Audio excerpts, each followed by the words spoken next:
প্রথমে ভিডিওটা দেখেন, দেখে আয়েন তারপরে আমি সব বিশ্লেষণ দিতেছি আল্লাহ করে। আল্লাহ জানি না আমি কি এমন পাপ করছি, বারবার কেন আমাকে কষ্ট দাও। আবারও দিয়া দিলে আমার আইডিতে অ্যাকাউন্ট ব্যান ওয়ার্নিং। ये क्या बक रहे हो मादरचोद? এখন তো লাগবে 5 লাখ শেয়ার কপি লিংক। मजा आएगा ना भिड़ो। আয় আল্লাহ, তুমি ওরে তো কষ্ট দিয়েছো, কত কষ্ট দাও নাই গে। ওর পাপের ফল এলাম, ওই যে মির্কি বেড়াবে না, মির্কি বেড়াবে উঠছে।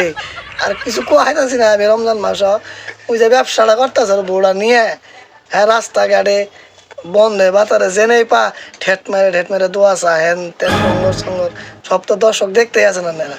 আমার আর কিছু কোয়ার নাই, কিন্তু ওর মির্কিটা দেখে আমার খুব ভালো লাগছে। ওর আইডি ওয়ার্নিং রাখবো না কাটা রাখবো, এটা মিথ্যাবাদী প্রতারক বনিয়া টিকটক সোশ্যাল মিডিয়া ছেড়ে দিছে। শালা এত একটা বেয়াদব, শালা বেয়াদব তোর পাশা দিয়ে দিম বাঞ্চত।